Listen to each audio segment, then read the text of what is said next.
Alright, hello everyone, welcome back to the channel. This, of course, is another anime reaction video. Today, we're going to be reacting to episode 45 and 54 and 55, excuse me. If you don't remember, I think I mentioned it last episode with 53 reaction, but it was recommended to me to watch 54 and 55 together. So I'm excited to see in what way those two episodes are going to be connected. So, without further ado, I'm just going to get straight into it. I don't want to waste too much time. As always, link in the description of the full uncut reaction. You can watch the full uncut reaction either on Pixel Drain or on BitChute, and then come back onto YouTube for the discussion. I actually am struggling to think of anything I want to say about this episode, other than I really enjoyed it and I thought it was really funny. But that's mostly because most of the things that I was predicting might happen in this story arc wasn't really answered per se. Some of them were, but I feel like I'll have a lot more to say once I get to the actual end of this story arc in the next episode. But real quick, actually, just real quick, gonna look up who this voice actor is. It's not gonna be anyone I know. I probably won't, but I want to check anyway. Atsushi Kisaichi. Anyone I recognize? No, actually. I don't know why it sounded familiar to me. You know what? Because for some reason he sounds somewhat similar to. Hold on, let me look up what it. He sounds like a higher pitched version of Kenjiro Tsuda, who I only really know him for. What do I know him from? I know he's the main guy in the Way of the House Husband anime. Who the fuck else is he that I know of? Because I know I've heard of him before. I know I've heard his voice before. It's a pretty recognizable voice. Right, Tizano in Part 5 of JoJo's Bizarre Adventure. And I don't think I recognize him from anything else. Oh, Atomic Samurai in One Punch Man. Some random background character in Naruto. Shit. Who the fuck? Oh, never mind. Alright, whatever. So I'm just gonna see if there's much else I want to talk about in regards to this episode. I think we're keeping the theme of family strong in Gintama so far, because it only recently occurred to me how much they talk about family, you know, because there was that episode way before with the mom/dad in drag with the kid who was getting made fun of because of I forget what their name is or what his name is, but that was a lot about family. Then there's just the general Yorozuya is a family type thing, and then shit. Now I'm blanking, but there's obviously Kagura's father. Fuck, I don't know why I'm so terrible at hello. Okay, never mind. Okay, it's fine. But what the fuck? What was I saying? Right. So anyway, point is, family is something that's brought up a lot, and so I'm interested to see where this version of the family storyline in Gintama is gonna go, because we still don't know very much about their family relationship. At least most of what we would know about it is more really inferred based on some of the limited information that we have.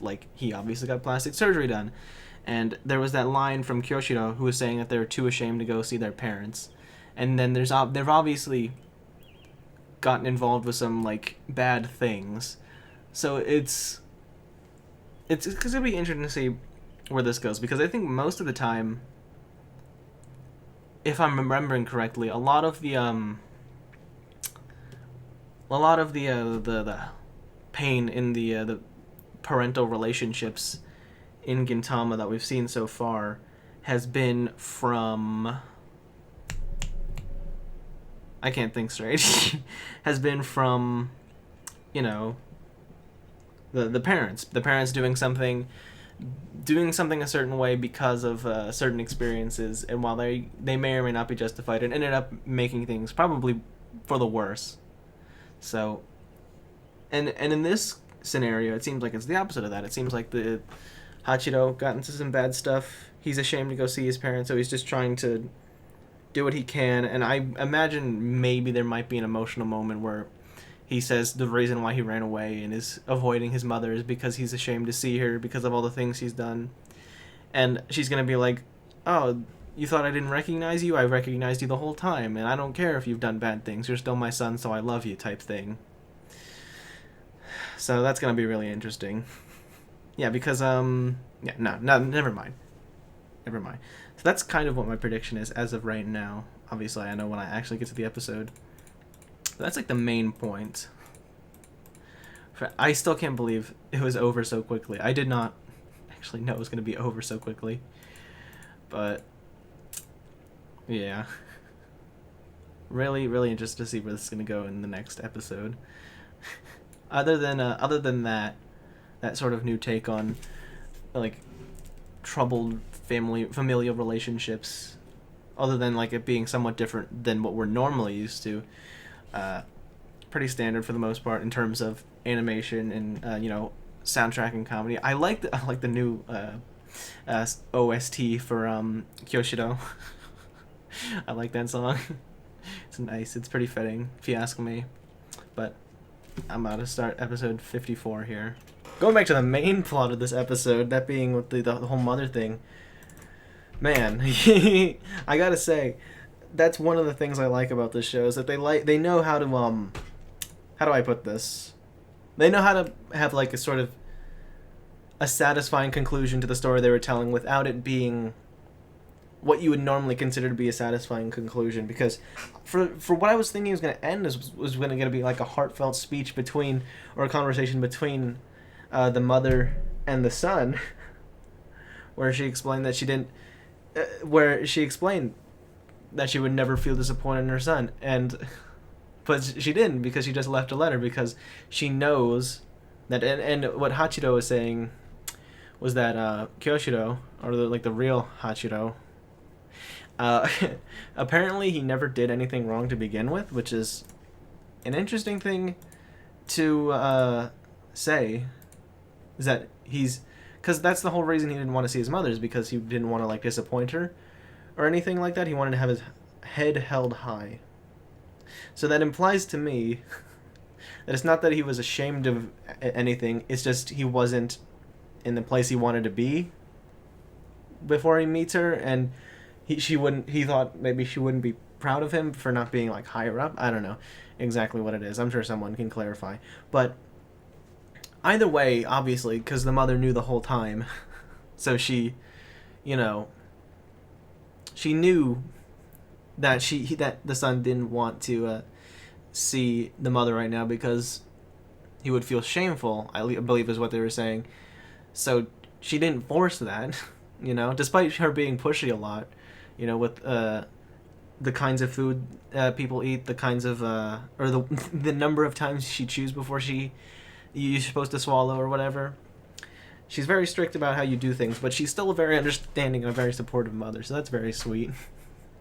So this was another interesting look at family bonds, because again, that's like a big thing in Gintama, is family bonds. Even as far back as the very first episode, which is technically episode 3, because that's how it started. It started with Shinpachi and Tai with their dying father and wanting to protect the family dojo, and then there was the episode where Otsu was introduced with her father, and so there's a lot of family things throughout this entire show so far. So, this is another interesting take on it, where it wasn't like a dysfunctional family that had reasons for why they were, and had the family sort of like better understanding, and having like us a better understanding why the family is the way it is. It's more like, God, I don't know how to describe this at all. It's beyond my my brain capacity, but I think you at least somewhat understand what I'm trying to say. Hopefully, that's the most I could ask for, is you understand even a little bit of what I'm trying to say here. But and I like some of the trope subverting things that they had in this, and that's like the one where they had to escape because someone called Meru was giving birth. So initially you think, oh, someone who's like close to him is having a kid, but no, it's these tough ass Yakuza dudes all like laying on their stomachs with their like feet in the air, like kicking it around like stereotypical grade school girls during a sleepover or whatever, watching these puppies, which is adorable. That was really that was really funny, and quite frankly, it was kind of cute.